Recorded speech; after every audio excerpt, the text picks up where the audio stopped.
بسم الله الرحمن الرحيم.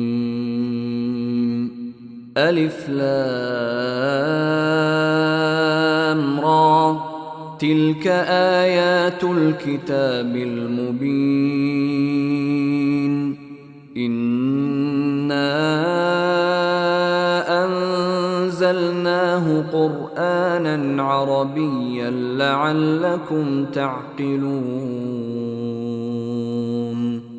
نحن نقص عليك أحسن القصص بما أوحينا إليك هذا القرآن وإن كنت من قبله لمن الغافلين.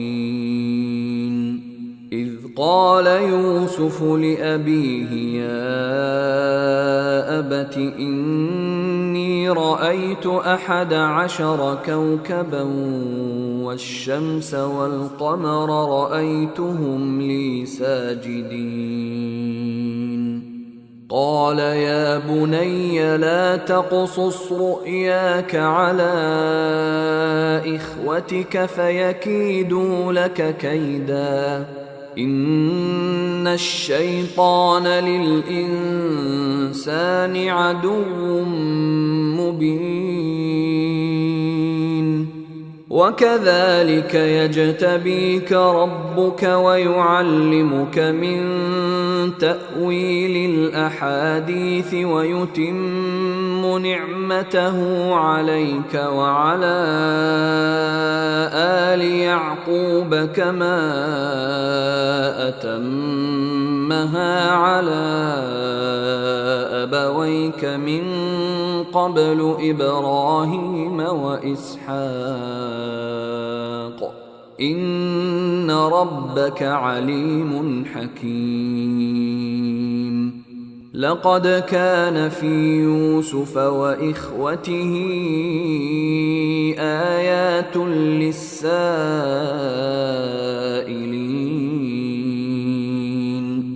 إذ قالوا ليوسف وأخوه أحب إلى أبينا منا ونحن عصبة إن أبانا لفي ضلال مبين. اقتلوا يوسف أو اطرحوه أرضا يخل لكم وجه أبيكم وتكونوا من بعده قوما صالحين. قال قائل منهم لا تقتلوا يوسف وألقوه في غيابة الجب يلتقطه بعض السيارة إن كنتم فاعلين. قالوا يا أبانا ما لك لا تأمنا على يوسف وإنا له لناصحون. أرسله معنا غدا يرتع ويلعب وإنا له لحافظون. قال إني ليحزنني أن تذهبوا به وأخاف أن يأكله الذئب وأنتم عنه غافلون. قالوا لئن أكله الذئب ونحن عصبة إنا إذا لخاسرون. فلما ذهبوا به وأجمعوا أن يجعلوه في غيابة الجب وأوحينا إليه لتنبئنهم بأمرهم هذا وهم لا يشعرون. وجاءوا أباهم عشاء يبكون قالوا يا أبانا إنا ذهبنا نستبق وتركنا يوسف عند متاعنا فأكله الذئب وما أنت بمؤمن لنا ولو كنا صادقين وجاءوا على قميصه بدم كذب قال بل سولت لكم أنفسكم أمرا فصبر جميل والله المستعان على ما تصفون. وجاءت سيارة فأرسلوا واردهم فأدلى دلوه قال يا بشرى هذا غلام وأسروه بضاعة والله عليم بما يعملون. وشروه بثمن بخس دراهم معدودة وكانوا فيه من الزاهدين. وقال الذي اشتراه من مصر لامرأته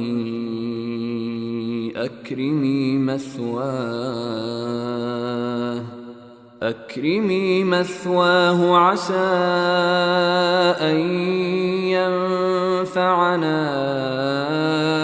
أو نتخذه ولدا وكذلك مكنا ليوسف في الأرض ولنعلمه من تأويل الأحاديث والله غالب على أمره ولكن أكثر الناس لا يعلمون. ولما بلغ أشده آتيناه حكما وعلما وكذلك نجزي المحسنين. وراودته التي هو في بيتها عن نفسه وغلقت الأبواب وقالت هيت لك قال معاذ الله إنه ربي أحسن مثواي إنه لا يفلح الظالمون. ولقد همت به وهم بها لولا أن رأى برهان ربه كذلك لنصرف عنه السوء والفحشاء إنه من عبادنا المخلصين. واستبق الباب وقدت قميصه من دبر وألف يا سيدها لدى الباب قالت ما جزاء من أراد بأهلك سوءا إلا أن يسجن أو عذاب أليم.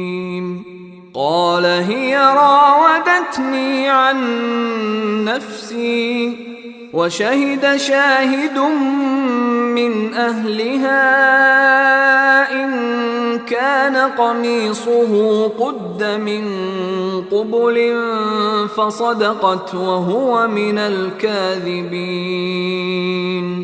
وإن كان قميصه قد من دبر فكذبت وهو من الصادقين.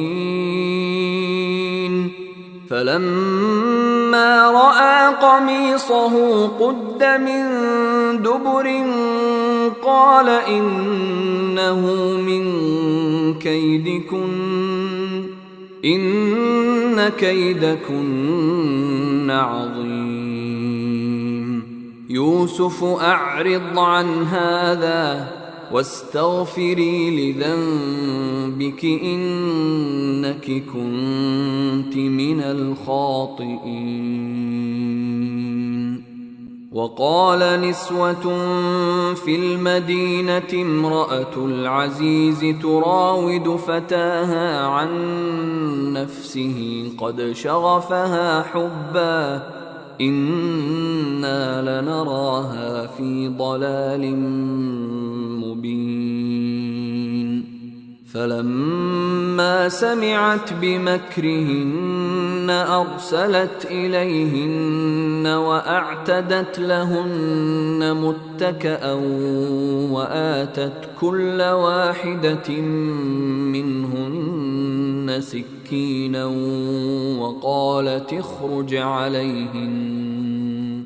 فلما رأينه أكبرنه وقطعن أيديهن وقلن حاش لله ما هذا بشرا إن هذا إلا ملك كريم. قالت فذلكن الذي لمتنني فيه ولقد راودته عن نفسه فاستعصم ولئن لم يفعل ما آمره ليسجنن وليكونن من الصاغرين. قال رب السجن أحب إلي مما يدعونني إليه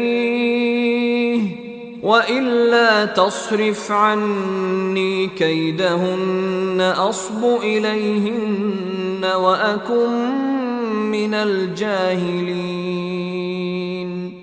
فاستجاب له ربه فصرف عنه كيدهن إنه هو السميع العليم. ثم بدا لهم من بعد ما رأوا الآيات ليسجننه حتى حين. ودخل معه السجن فتيان قال أحدهما إني أراني أعصر خمرا وقال الآخر إني أراني أحمل فوق رأسي خبزا تأكل الطير منه نبئنا بتأويله إنا نراك من المحسنين. قال لا يأتيكما طعام ترزقانه إلا نبأتكما بتأويله قبل أن يأتيكما ذلكما مما علمني ربي إني تركت ملة قوم لا يؤمنون بالله وهم بالآخرة هم كافرون واتبعت ملة آبائي إبراهيم وإسحاق ويعقوب ما كان لنا أن نشرك بالله من شيء ذلك من فضل الله علينا وعلى الناس ولكن أكثر الناس لا يشكرون.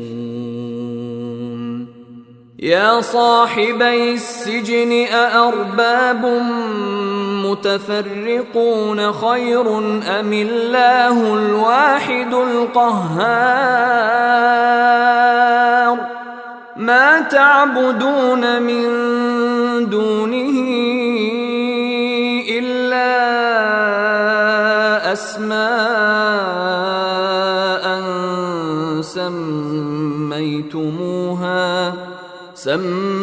سميتموها أنتم وآباؤكم ما أنزل الله بها من سلطان إن الحكم إلا لله أمر ألا تعبدوا إلا إياه ذلك الدين القيم ولكن أكثر الناس لا يعلمون يا صاحبي السجن أما أحدكما فيسقي ربه خمرا وأما الآخر فيصلب فتأكل الطير من رأسه قضي الأمر الذي فيه تستفتيان وقال للذي ظن أنه ناج منهما اذكرني عند ربك فأنساه الشيطان ذكر ربه فلبث في السجن 10 سنين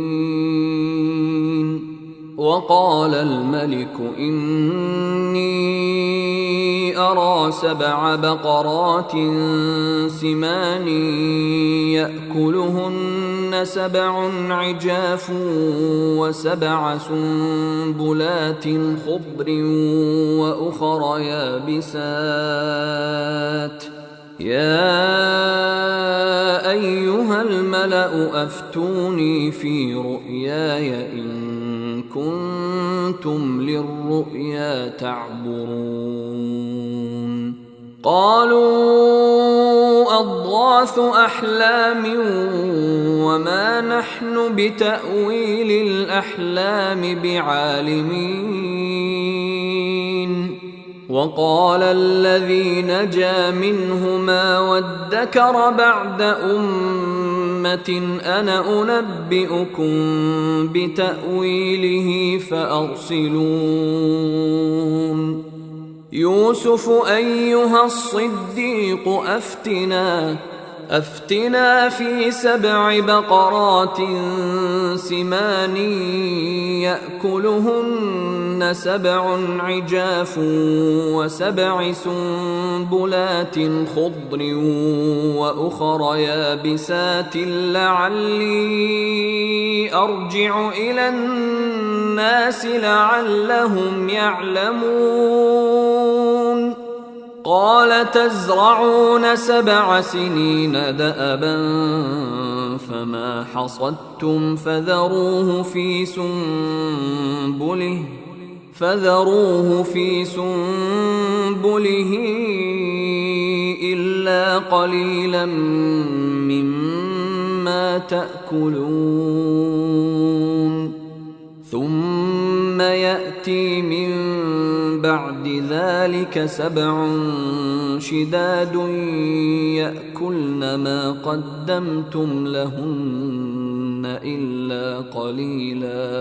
إلا قليلا مما تحصنون ثم يأتي من بعد ذلك عام فيه يغاث الناس وفيه يعصرون وقال الملك ائتوني به فلما جاءه الرسول قال ارجع إلى ربك فاسأله ما بال النسوة اللاتي قطعن أيديهن إن ربي بكيدهن عليم. قال ما خطبكن إذ راوتن يوسف عن نفسه قلن حاش لله ما علمنا عليه من سوء. قالت امرأة العزيز الآن حصحص الحق أنا راودته عن نفسه وإنه لمن الصادقين. ذلك ليعلم أني لم أخنه بالغيب وأن الله لا يهدي كيد الخائنين. وما أبرئ نفسي إن النفس لأمارة بالسوء إلا ما رحم ربي إن ربي غفور رحيم. وقال الملك ائتوني به أستخلصه لنفسي فلما كلمه قال إنك اليوم لدينا مكين أمين. قال جعلني على خزائن الأرض إني حفيظ عليم. وكذلك مكنا ليوسف في الأرض يتبوأ منها حيث يشاء نصيب برحمتنا من نشاء ولا نضيع أجر المحسنين. ولأجر الآخرة خير للذين آمنوا وكانوا يتقون. وجاء إخوة يوسف فدخلوا عليه فعرفهم وهم له منكرون.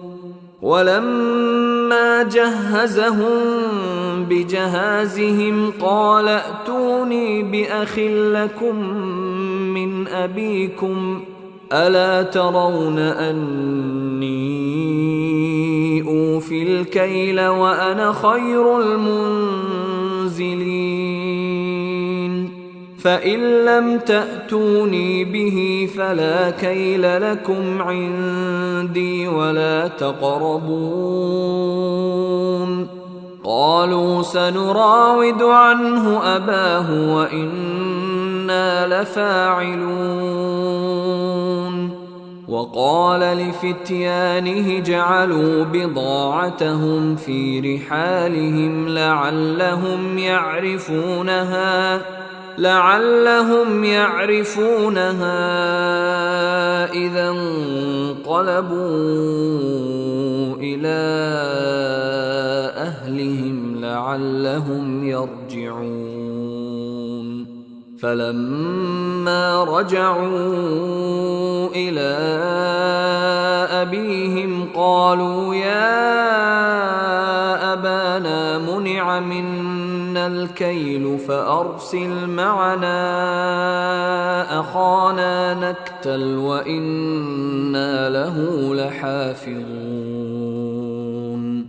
قال هل آمنكم عليه إلا كما أمنتكم على أخيه من قبل فالله خير حافظا وهو أرحم الراحمين.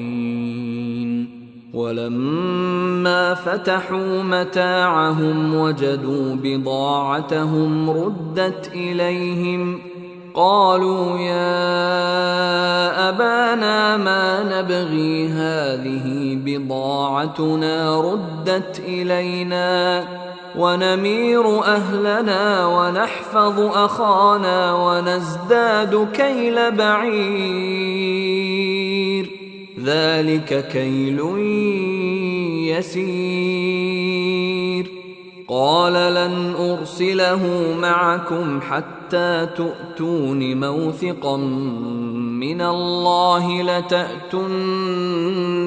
به إلا أن يحاط بكم فلما آتوه موثقهم قال الله على ما نقول وكيل وقال يا بني لا تدخلوا من باب واحد وادخلوا من أبواب متفرقة وما أغني عنكم من الله من شيء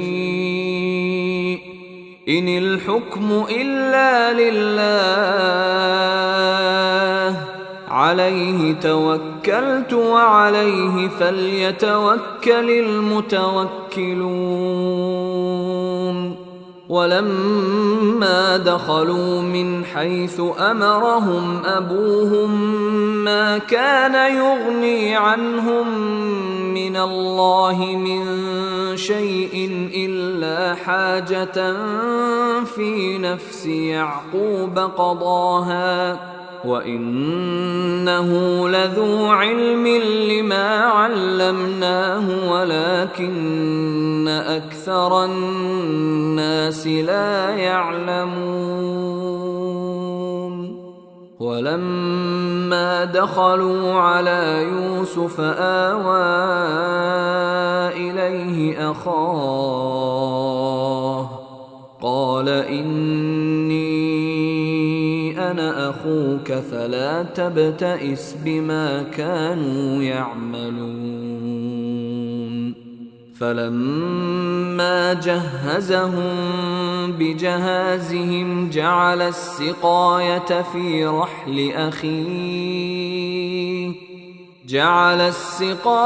في رحل أخيه ثم أذن مؤذن أيتها العير إنكم لسارقون قالوا وأقبلوا عليهم ماذا تفقدون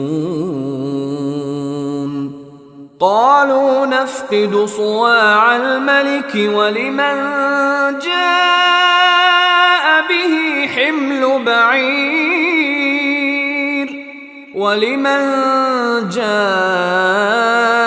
به حمل بعير وأنا به زعيم قالوا تالله لقد علمتم ما جئنا لنفسد في الأرض وما كنا سارقين قالوا فما جزاؤه إن كنتم كاذبين قالوا جزاؤه من وجد في رحله فهو جزاؤه كذلك نجزي الظالمين فبدأ بأوعيتهم قبل وعاء أخيه ثم استخرجها من وعاء أخيه كذلك كدنا ليوسف ما كان ليأخذ أخاه في دين الملك إلا أن يشاء الله نرفع درجات من نشاء وفوق كل ذي علم عليم قالوا إن يسرق فقد سرق أخ له من قبل فأسرها يوسف في نفسه ولم يبدها لهم قال أنتم شر مكانا والله أعلم بما تصفون قالوا يا أيها العزيز إن له أبا شيخا كبيرا فخذ أحدنا مكانه إنا نراك من المحسنين قال معاذ الله أن نأخذ إلا من وجدنا متاعنا عنده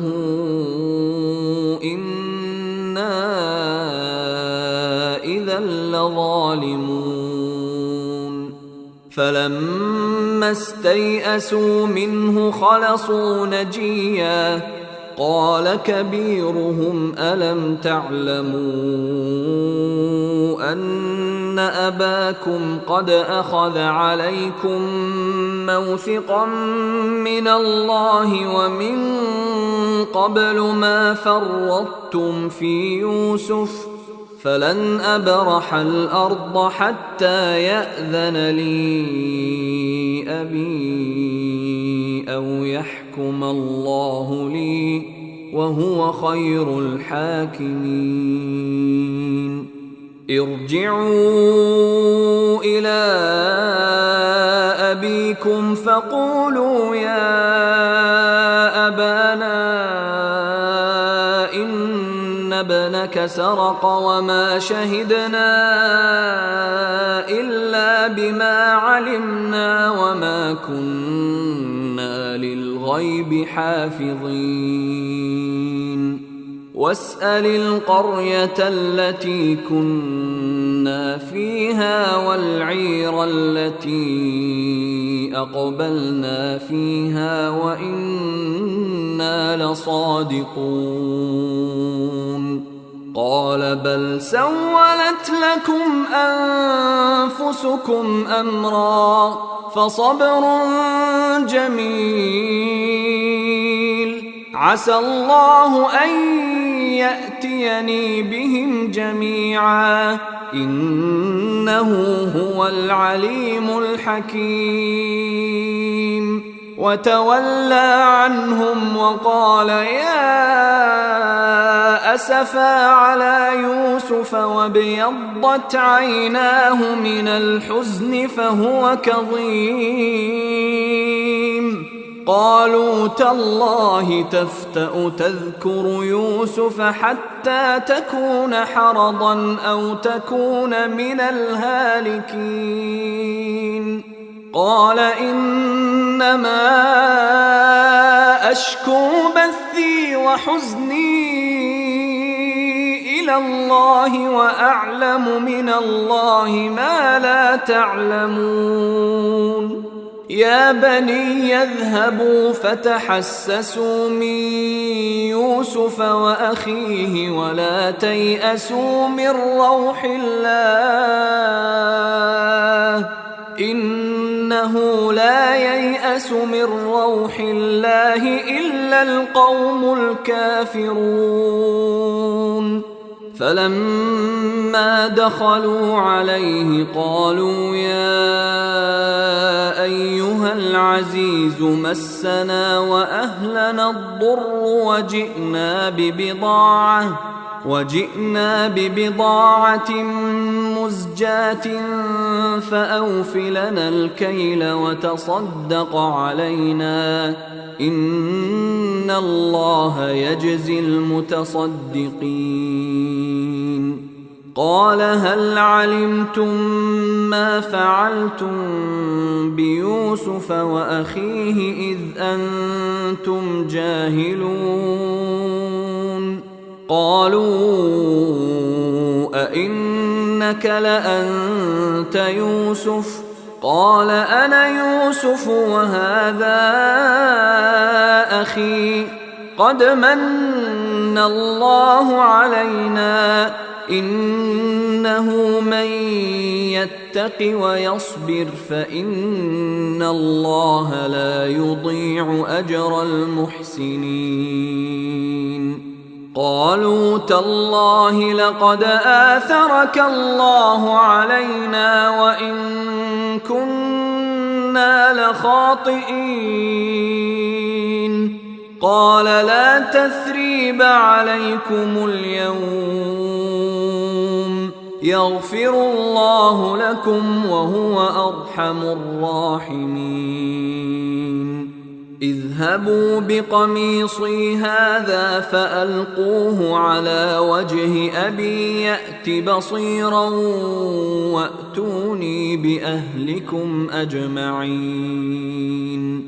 ولما فصلت العير قال أبوهم إني لأجد ريح يوسف لولا أن تفندون. قالوا تالله إنك لفي ضلالك القديم. فلما أن جاء البشير ألقاه على وجهه فارتد بصيرا. قال ألم أقل لكم إني أعلم من الله ما لا تعلمون. قالوا يا أبانا استغفر لنا ذنوبنا إنا كنا خاطئين. قال سوف أستغفر لكم ربي إنه هو الغفور الرحيم. فلما دخلوا على يوسف آوى إليه أبويه وقال ادخلوا مصر إن شاء الله آمنين. ورفع أبويه على العرش وخروا له سجدا وقال يا أبت هذا تأويل رؤياي من قبل قد جعلها ربي حقا وقد أحسن بي إذ أخرجني من السجن وجاء بكم من البدو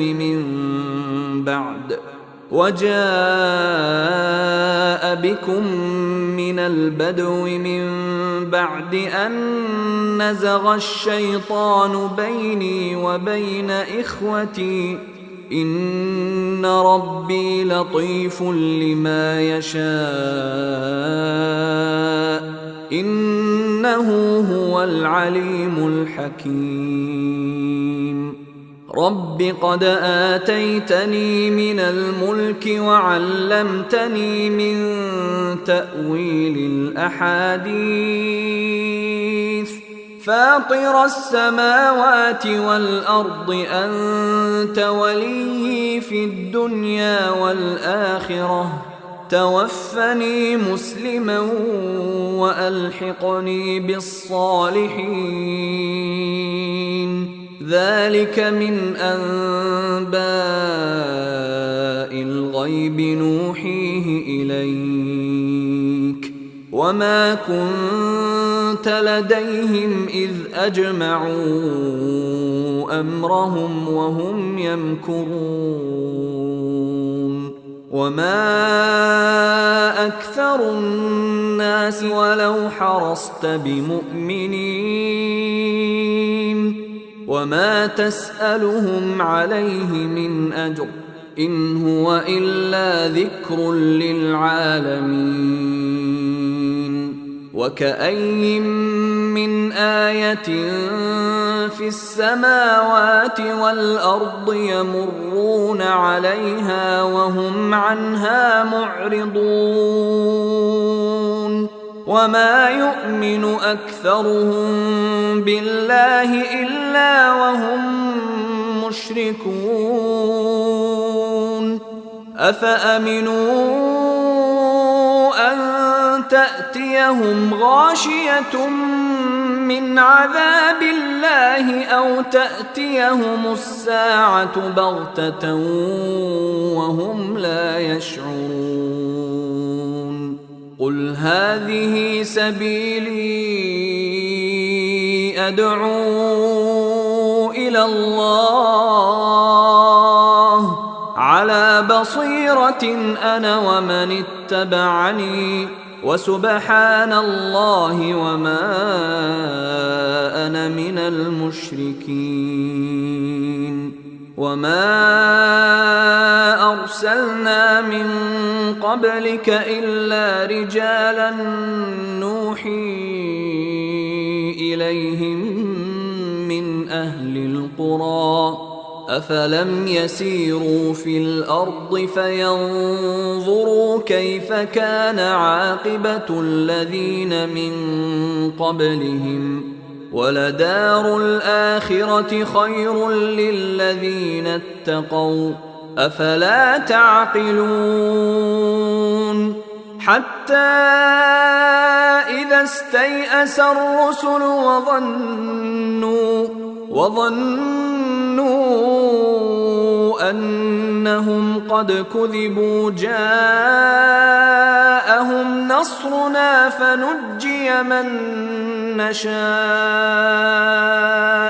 ولا يرد بأسنا عن القوم المجرمين لقد كان في قصصهم عبرة لأولي الألباب ما كان حديثا يفترى ولكن تصديق الذي بين يديه وتفصيل كل شيء وهدى ورحمة لقوم